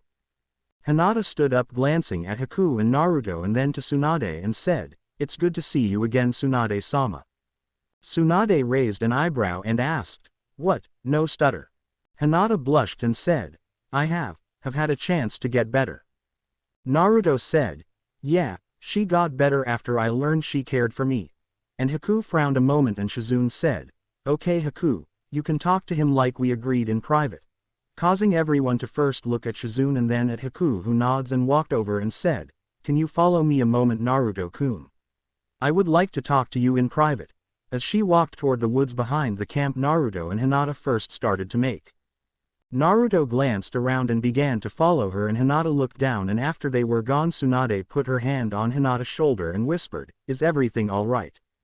Hinata smiled a little and said, "He knows how I feel and we agreed to go slow and see if he also has feelings besides friendship for me." Tsunade nods and Hinata said, "This was sent to you through the toads from Jiraiya-sama, Tsunade-sama," as she pulled out several scrolls. Tsunade took them and opened them and her eyes got wide a moment after checking them all and thought, "You old pervert. This will help greatly." In the woods Haku stopped and before Naruto knew it he was pressed up against a tree with Haku kissing him deeply on the lips. After a few seconds she pulled back looking at him and Naruto quickly grabbed her and kissed her on the lips as well after slamming her against a tree. Once he broke the kiss he stepped back and said, "I missed you Haku." Haku smiled and held his hand and said, "I missed you as well Naruto-kun. How are you?" As a pair of fox ears appeared on top of her head and a tail formed out of her tailbone. Naruto saw this and a tail formed out of his tailbone and had a pair of fox ears appear on his head and he asked, "So how did you get here?" Haku said, "Tsunade-sama came by and told Tazuna all about what happened to you and about her leaving, so after she left I began to follow her, but my stealth skills are not as good as yours are and she was able to detect me." Naruto smiled and said, "I am glad you're here. I need you right now with everything that has happened." Haku asked, "What is with that girl?" Naruto sighed as he leaned against the tree and said, She likes me and apparently has for a long time, but I ignored her feelings believing that no one cared for me." Haku saw the sad look on Naruto's face and reached her hand up and rubbed the whisker marks on his face causing him to purr a little and she asked, "Do you care for her?" Naruto said, "In a way. Yes. It's different than me and you. We both understood each other because of our past and Hinata is like us in a way also.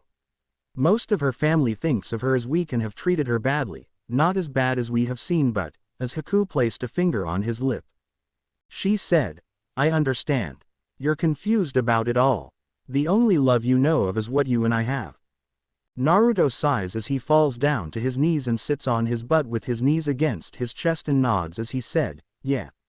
I felt Gigi was like a grandfather growing up but then I learned that he lied to me about Kyuubi and I felt hurt. It made me start to doubt all the things he done for me growing up, like was he actually caring for me or was he just making sure I was loyal to him in the village so I wouldn't let Kyuubi out, which also made me question everyone else who had ever done something nice for me and I forgot what it felt like to truly care for anyone including myself until I met you."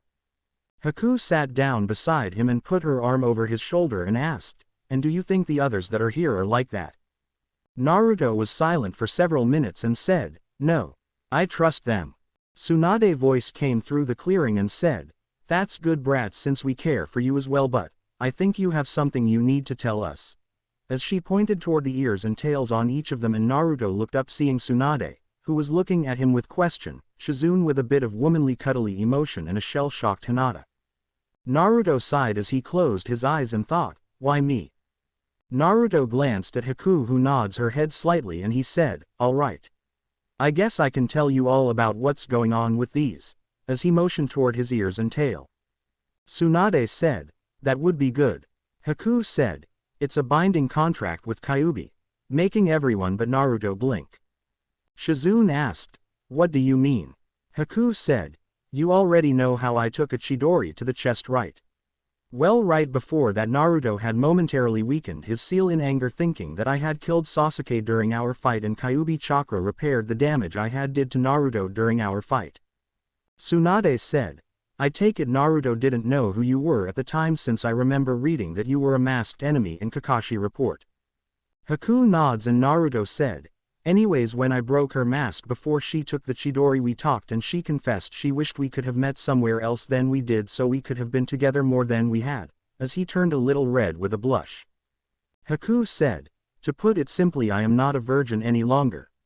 When we first met, we recognized each other's pain and comforted each other and talked about our past, and we both wanted to be held by someone who could understand us." Naruto sighed and said, "Anyways, after she took the Chidori, she had passed out from the pain, and Kakashi put her body on the ground and I ran to it, ignoring the mission and everything else, and..." A swirl of flames appeared between Naruto and Haku, making Tsunade, Hinata, and Shizune to jump back a little. When the flames died down, there was a girl about the same age as Haku with red hair and red eyes and a fox tail and a fox ears, and the girl said, "You both take too damn long to talk, kits. To answer all questions I will be brief. You know who I am, so let's skip all that and get to the exact details." Since he used my chakra to fight the girl here, I was able to talk to him briefly in his mind.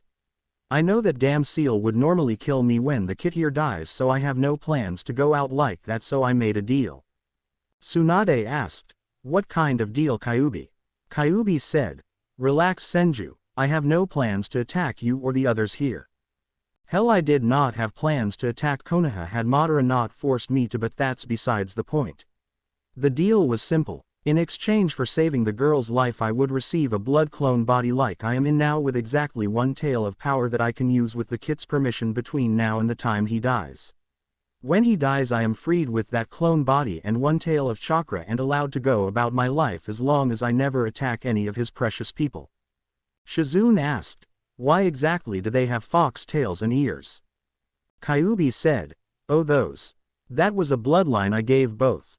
It allows regeneration, which repairs damage at an incredible rate, as you've seen from the lightning attack they both received, as well as make it where neither can die of old age, since the damage done to the human body that makes it age is instantly repaired.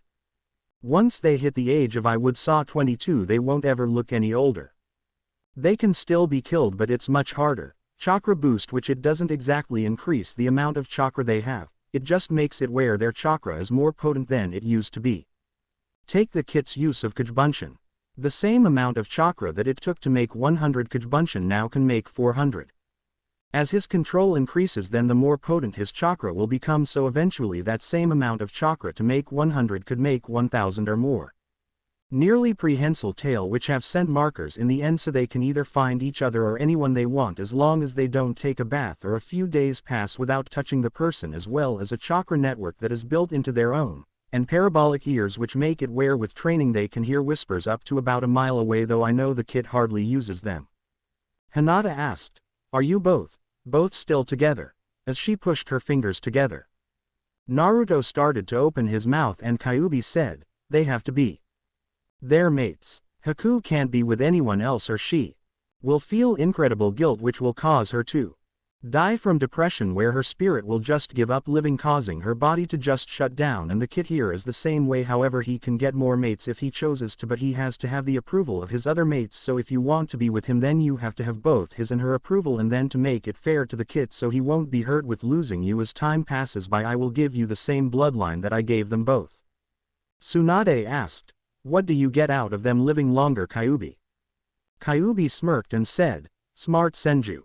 To answer your question, I am probably no stronger than a high chunin to low junin right now, so if all of you worked together you could kill this body no problem, and then I would be forced back into the seal. What I get out of the kid having such a long life is several things. The first, company. I have lived a very long time and I will continue to live a very long time. As long as the kid here or his family live, I will have people I can talk to and make friends with. The second thing is the world will forget the great and terrible Kyuubi no Kitsune.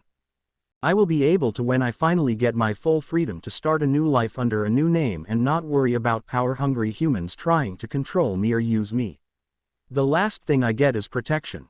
Right now Madara can't control me because I am already under the kit's control. If I was freed right now while he still lives, then Madara can come for me and try to use me as a weapon again like he did against your grandfather as well as he did when he sent me to destroy Konoha. Tsunade narrowed her eyes and asked, Madara Uchiha, huh? How exactly is he still alive then? Kyuubi shrugged and said, beats me human. I know it has something to do with his brother's eyes he took, but what I do not know. Tsunade seemed to think a moment and asked, what would happen to Haku if Naruto would die? Kyuubi said, she would live long enough to take care of her kids if she had any, and then after they could take care of themselves she would fall into depression and die. When Kitsune mate, we mate for life and we do not like to live without our mates. Hinata bit her lip and asked, is this why you didn't want to agree to be with me when I asked? Because you needed to talk to her. As she shot a look at Haku. Naruto said, partially. What I told you was also true. I honestly had not thought about you in that way before, so I wanted to get to know you better, which I have been doing. As for you getting mad at Haku, then you have to realize something. I care for her. I know your family life was bad. Haku was nearly just as bad. Her mother had a bloodline in the land of mist and she hid it so she could live. Her own father, when he found out, murdered her mother, and Haku had to kill her own father as well as a mob he had gathered to save her own life. She then had to live on the streets, hated and despised just as I was. Haku understands me better than anyone else could because she knows the pain of being betrayed by those you trust and also the pain others can cause from hating you because you're different. I admit that I have some feeling for you, Hinata, but I don't know if they are love or friendship, but if you hate Haku then I can tell you the answer now. I can't live without her, nor can she live without me. Even without the bond Kyuubi made for us I would still feel the same. Tsunade asked, what other effects would your bloodline have on a person?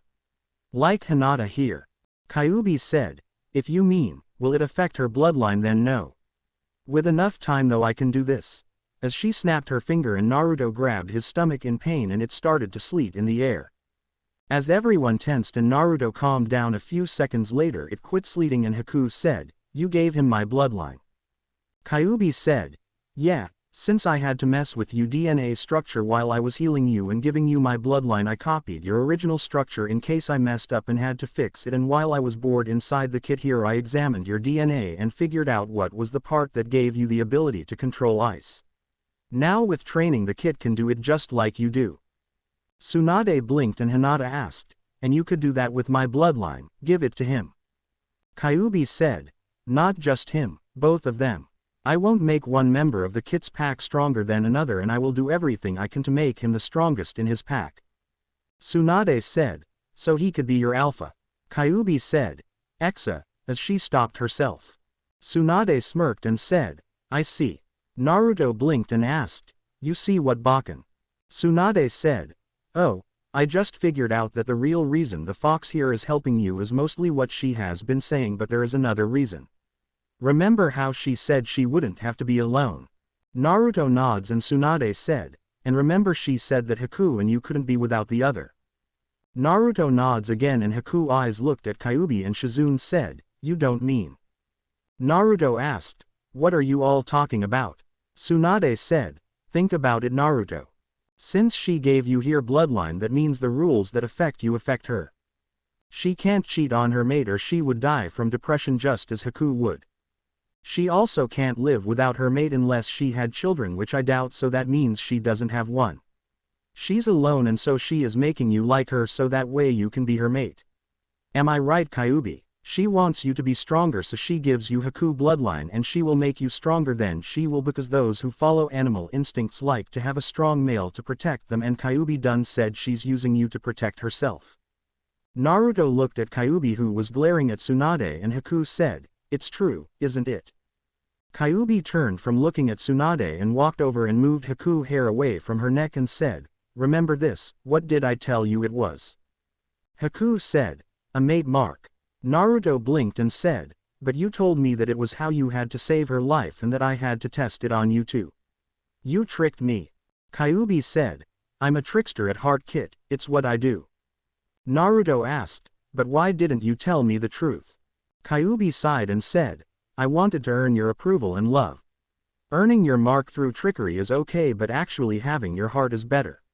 Especially after all the pain I caused you. Naruto rubbed his temples and said, I see. I need to think about it. Q nods and Tsunade asked, you said that your bloodline makes it where they won't age. What if Naruto wanted an older woman? Will it reverse her aging, and can you activate dormant bloodlines? Q said, yeah, it would reverse your aging back to that of 22, and I might be able to activate your bloodline, but I would take time and might take some trial and errors, which would be painful, but as long as I had the original DNA structure it won't be too hard. Naruto blinked and asked, you also Bakken? Tsunade said, no, Naruto, not me. At least not the way you're thinking. I see you as a little brother or a grandson, and that is all I will ever see you as, but I was thinking if I could give you my bloodline that would make you stronger, so I was just asking. Besides, as you get older you may find older women you like and want to know what effects all this has on them. Naruto said, I suppose you're right. I didn't think about it like that. Kyuubi said, not that I don't like the idea of giving the kid your bloodline, but to do so I would have to have a sample of your blood inside the kid's body, and to get it he would have to mark you. Tsunade smirked and said, Kyuubi, I am a medic nin, one who has looked into bloodline theft on several occasions, and I can tell you that getting my blood inside of him will not be a problem, as well as not getting that mark. Kyuubi said, whatever. Is that all you need of me at this time? I am tired and want to go back and rest. Tsunade said, I have no more questions. Kyuubi looked around and disappeared in a swirl of flames, and Tsunade said, well, that was all fun and good, but we got other things to worry about for now.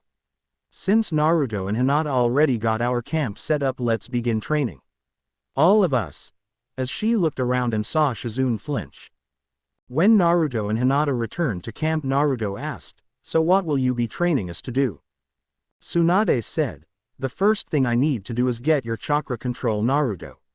That has and will always be your greatest weakness. For you, Hinata, we need to work on your stamina and chakra reserves. And Haku, I have no idea. Haku said, I am mostly the same as Hinata here, needing my reserves and stamina increased. Tsunade smiled and said, good, the first exercise you will be doing is water walking, on your hands. It's just like regular water walking, but using your hands instead of your feet. Too much and you blow off, not enough and you sink. Shizune, if you would. Shizune sighed as she flipped backwards and landed on the water on her hands and began to walk across the river and back several times before flipping upright. Naruto said, all right. As he put his hands together and said, Tajukajbunshin no Jutsu. As the entire clearing was covered in shadow clones and they all ran toward the river and started to try it different ways. Each of the women were gaping a little, and Tsunade asked, what are you doing, Naruto? Naruto turned and said, I learned while I was training with the toads that anything a Kajbunshin learns when dispelled would go back to the original. Apparently it's how my father did his paperwork as Hokage. As he gave a small glare at Tsunade. Tsunade blinked and said, so you know about your father now, huh? Naruto nods and Tsunade said, Jiraiya told me on the way back when you found me who you were, and he told me that your father wanted you to wait until you were a Junin to learn the truth to protect you from his enemies. I didn't like it, but I agreed since Akatsuki are after you. Naruto said, whatever. In a dead voice that sent chills down each of the women present because of how sad it was as Naruto himself began to do the exercise. Tsunade, after shaking off the feeling, said, well, what are you waiting for? Causing Hinata and Haku to also go and begin to try the exercise. Once they had began, Tsunade turned to Shizune and said, now while they work on that, you and I are going to go over the scrolls Jiraiya gave us and prepare for our trip tomorrow. As she thought, I am sorry for not telling you, Naruto, but I thought it was for your own good. Damn, why didn't I ever think about using Kajbunshin? As Naruto climbed out of the water, Naruto thought, at least this way I will get stronger, and when I get strong enough I can begin that sage training I was promised. Though I wish people would quit keeping secrets from me because I hate it. And who was my mother? What should I do about Haku, Hinata, and Kyuubi? Downstream a little from the real Naruto, Hinata was glaring at Haku, and Haku finally said as she stood on her hands trying to get comfortable with it before moving, if you want to talk about it then do so. Don't give me those hateful looks. Hinata bit her lip as she also stood on her hands trying to take her first hand step and said, Why did he agree to be with you when not only were you the enemy but also a stranger when I have known him years and he's never even thought of me? Haku looked at Hinata and said, it's because I saw him as him. Not what other people saw him as but who he truly is. Tell me, who is he to you? Hinata said, he's strong, kind, he never gives up no matter how often he gets knocked down. Haku interrupted her and said, and that is why he chose me instead of you. You don't see him as him. You see him as everything you want to be. Yes, he's strong-willed but he's emotionally weak. He's kind but he also is vengeful. You think he never gives up and when it counts he doesn't, but when he's all alone when no one is around he wishes to give up to end the pain of loneliness. I see him as who he truly is, not who I want him to be or who I think he is. That is why he is with me. He doesn't want someone he has to support or someone to support him. He wants someone who will stand beside him not in just the good times but the bad as well. Hinata lost her concentration and fell into the water and Haku flipped herself onto her feet and offered her hand to Hinata and said, you know if we fight over him he is the one who will be hurting over it which will hurt us both. If you want to be with him and truly care for him then open your eyes and not just see his strength but also his weaknesses. Be there for him when he's lonely and be his pillar of strength when he needs it since I heard he is yours. Do that and I will accept you to be with him also because truthfully, he needs all the love he can get. My life was bad and I can guess so was yours but at least we had some good times before the bad. We at least knew the love of a parent and what it's like to be friends, he never did. Hinata looked at Haku with water dripping down her face and she looked at the outstretched hand and bit her lip before she reached out and took it as Haku pulled her up but when Hinata got to her feet Hinata got right in Haku's face still holding that hand and said, if you hurt him I will kill you, as she held up her glowing hand ready to juken Haku. Haku held up her other hand having made one hand seals and Senbon needles formed in her hand and said, and the same to you. As they released each other they both got back to work on the chakra control exercise. The clones of Naruto who were near enough to hear their talking thought, scary. A few hours later when the girls were nearly out of chakra and Naruto was running out of clones Tsunade said, alright. That's enough for today on chakra control. I want you each to run 20 laps around this clearing and then began to punch and kick a tree 100 times with each leg and arm. Naruto said, all right Bakken. As he began to run the laps ignoring the groans from the two girls whose heart he held. It was dark by the time the girls had finished and Naruto had already gathered fish for them all to eat. When they were eating Naruto asked, I have been wondering, where exactly are we and why are we here? Tsunade saw everyone but Shizune looking at her and Tsunade said, we are currently in the land once known as Whirlpool Country, it is now a part of Lightning Country. At this Naruto and Hinata froze and Hinata stuttered, lightning. But why here? As she looked around scared. Tsunade bit her lip a moment and said, we are going to meet the Lightning Lord tomorrow. Naruto asked in a neutral voice, why? Tsunade said, because his name is Ichigo Uzumaki. Brother to Kushina Uzumaki, your mother, making everyone including Shizune wide-eyed. Naruto stuttered out, I have an uncle, Tsunade said, I only found out after we left Konoha though. Shizune said, so that was what was in the scroll you refused to let me read. Wasn't it? Tsunade sighed and said, yes.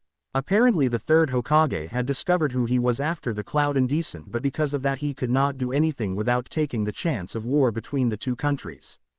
Naruto asked, so did he know about me? Tsunade said, he should now. I sent a message to him while we were traveling the past few days. Hinata asked, but what about me? You know about Cloud wanting my bloodline. Tsunade said, relax, I have already prepared for everything. Just wait until tomorrow and don't worry. Okay. Hinata fidgeted but nods and Naruto said, now how am I supposed to sleep, as he slumped forward thanks to the medical jutsu Shizune had just used on him. As he slumped to the ground Haku asked, why did you do that? As she got ready to fight. Tsunade snickered and said, relax. The Gaki was already asking how was he going to sleep and I know him enough to know he will worry himself all night until he's too tired to stay awake. Now he will get a good night's sleep before he meets his uncle. Hinata asked, but what if his uncle doesn't want him? Tsunade smiled sadly and said, That's not exactly the problem. I am more worried he wants him too much. Now get you some sleep. Shizune and I will take watch tonight. I will take first watch. Shizune will take second watch, so get some sleep. Making the other three women confused but followed orders. The next day Naruto was bouncing on his feet as they walked toward their destination. About noon they saw a huge castle and Naruto said, "So my uncle lives here," as he looked at it as they approached. Tsunade said, "Yes," as she also looked at the castle and thought, "I hope I made the right decision." As they got within a mile of the gate, 10 samurai walked toward them and one in red armor said, "Halt, state your name and reason for coming here." Tsunade said, "I am Tsunade Senju, former Godime Hokage of Konoha, and these are my apprentices Hinata, Shizune, Haku, and Naruto. I sent a message to Lord Uzumaki requesting an audience concerning the fate of his sister's child." The one in red armor said, "I see. Yes, we have been expecting you, but your letter only indicated 3 apprentices." Naruto said, "That's because she did not know at the time about my fiancé Haku. I am Naruto Uzumaki." Before Tsunade had a chance to say anything and Haku got red face and thought, "Fiancé? Well, I guess that's alright considering as far as Kyuubi is concerned I am his wife, though he should have talked it over with me, but I accepted long ago anyways." Hinata thought sadly, "Fiancé?" The red armor samurai looked at Naruto and said, "You look nothing like the lord or his sister." Naruto said, "Truthfully, I never knew what my mother looked like. I took all my looks after my father Minato Namikaze, the Yondaime Hokage of Konoha," making a few of the samurai flinch. The red armor samurai looked Naruto for several minutes and asked, "Which one do you hold, boy?" Making Tsunade and Shizune wide-eyed, and Naruto asked, "Which what?" The man said, "Don't play games, boy. I met the Yondaime, and while I do admit you do look exactly like him, I also know if you are telling the truth then neither of your parents had whiskers, so that means you had to get them from somewhere, and since we have 2 of our own in this country I am more than aware of what that means, so I ask you again, which do you have, Jinchuriki?" Making Naruto flinch. Naruto said, "Kyuubi." The man said, "Very well, Tsunade Senju, you and your apprentices here will wait while I take the boy here to meet his lordship. I give you my word of honor, as long as the boy is who he claims to be, then no harm shall befall you or him. The rest of you stay here and guard these women, and you will follow me," as he looked at Naruto. Naruto glanced at Tsunade, who closed her eyes and nods, and he began to walk forward but stopped and said, "If anything happens to any of my precious people I will let Kyuubi free to kill you," making a few flinch. Tsunade smirked to herself and thought, "Clever bluff, Naruto. You can release Kyuubi, but she's only in a human body." The man in red armor laughed and said, "Perhaps you are an Uzumaki after all. Come," as he led Naruto toward the castle. As they walked toward the castle, Naruto was fidgeting a little and the guard asked, "Why are you fidgeting?" Naruto put his hands behind his head and looked at the sky to calm himself and said, "I never knew who my parents were until I got banished from Konoha. I didn't even know I had any living relatives until yesterday, and I've been an orphan my entire life, so I have no idea how I should act or if he will even accept me as family." "Who are you anyways?" The man said, "I am Captain Renji, captain of his lordship personal guard." Naruto nods and said, What's my uncle like?" Renji said, "You will have to see for yourself, we are here," as Renji opened a huge set of doors and Naruto looked inside. As Naruto looked inside, he saw what looked like a giant throne room, and Naruto thought, "Looks a little like Yuki's throne room. I wonder how she is doing." As he looked around some more and saw several people leaving the room, and Renji began to walk down the red carpet. Naruto followed, and he soon saw an outline of a person sitting in a throne with an empty seat beside him, but because of the lighting Naruto could not see any details of the person. Renji said, "Your lordship, allow me to introduce to you the boy who claims to be Naruto Uzumaki, son of Minato Namikaze and Kushina Uzumaki, Jinchuriki of the Kyuubi no Kitsune." Naruto said, "What do you mean claim to be? I am Naruto Uzumaki, and I do have Kyuubi inside of me." A commanding male voice said, "Silence," startling Naruto. Naruto frowned and crossed his arms and looked up at the seat where the person was sitting. The voice Naruto realized was coming from the seat said, "What proof do you have to claim to be the son of Kushina Uzumaki?" Naruto bit his lip and thought, Of course they want some kind of proof. I just walk in without hardly any warning and claim to be the son of some woman I never heard of until yesterday. Maybe telling the truth will work. And said, look, I don't know who she was or anything. All my life I have been an orphan. I was told over and over again that my parents either abandoned me, they were dead or missing. I was hated by my home village until about 9 months ago without ever knowing why the hell I was hated until one of my academy instructors tricked me into doing something and then he tried to kill me but not before telling me about Kyuubi, which is why I was hated. Then recently my teammate abandoned the village and shoved a Chidori through my chest and the council told Tsunade Bakken that either she banish me or I would be executed. She then talked to Ero Sanin and he had the toads take me to their home to finish healing and they told me my father was the Yondaime Hokage. They didn't tell me who my mother was and I still did not know until yesterday when the toads brought me to where Tsunade Bakken was and she had told me that we were coming here to meet some guy named Ichigo Uzumaki, the brother to Kushina Uzumaki, my mother. I never heard of her this Ichigo guy before so I don't know if it's true or not. Truthfully, with all the other shit that's going on in my life at the moment I don't have time to even worry about it. By this time Naruto had began to pace back and forward completely lost in his own thoughts as he kept on talking, never even noticing Renji or the man on the throne looking at him. Kyuubi said, only you could get yourself into these situations. First the girls and now this. How do you do it, Kit? Naruto rubbed his head and said, damn it Kyuubi, what a mess, I can't prove shit because I don't know if it's true or not. Bakken got all my hopes up yesterday saying I had an uncle and I may or may not.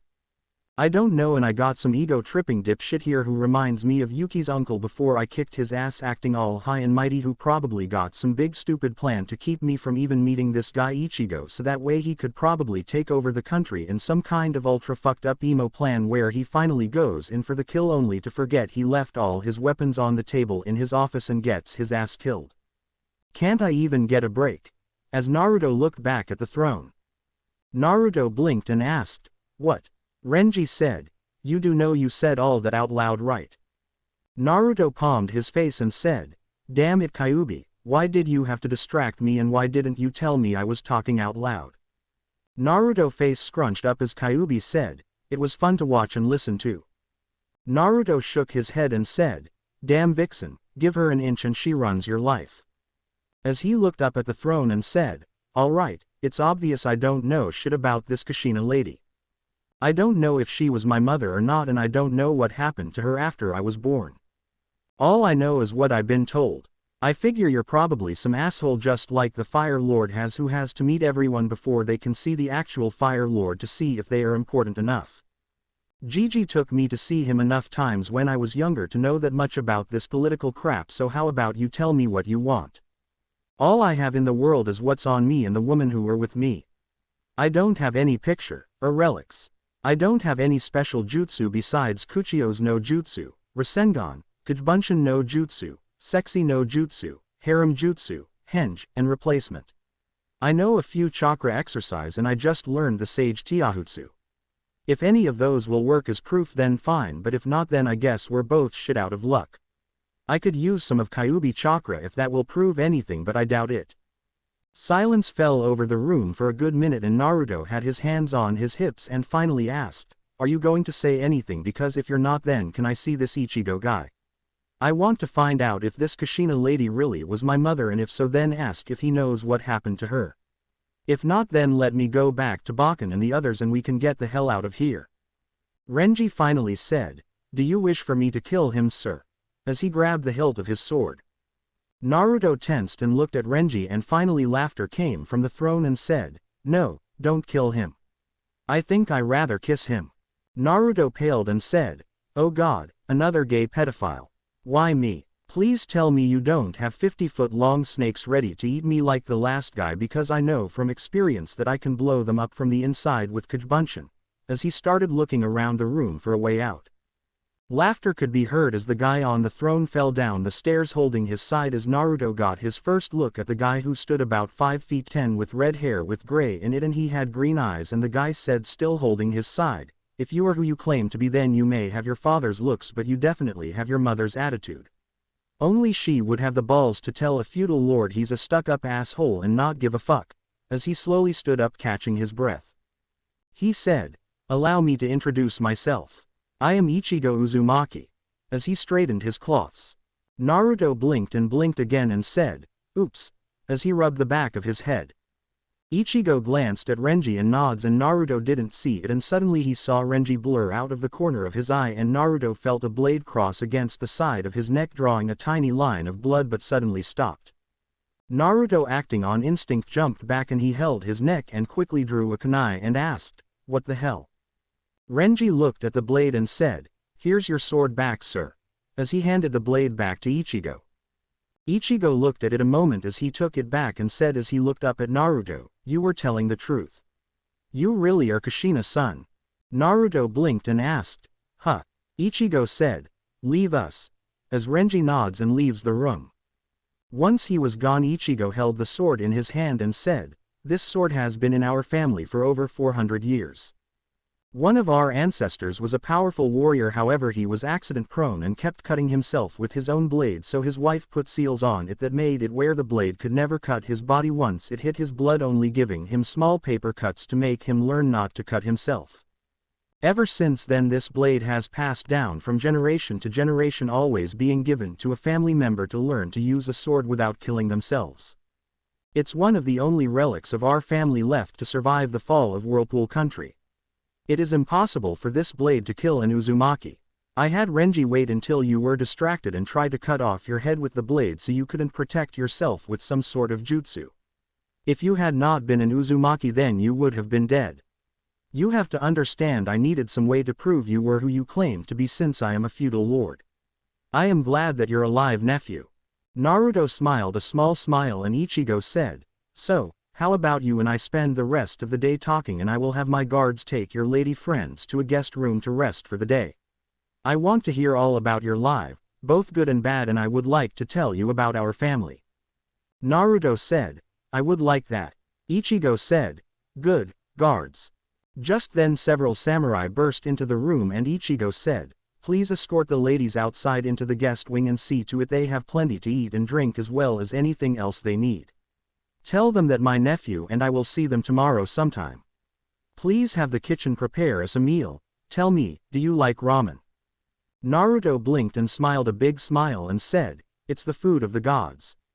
Ichigo said, "Tell the kitchen to fix the ramen feast for us." The guards all groaned and left.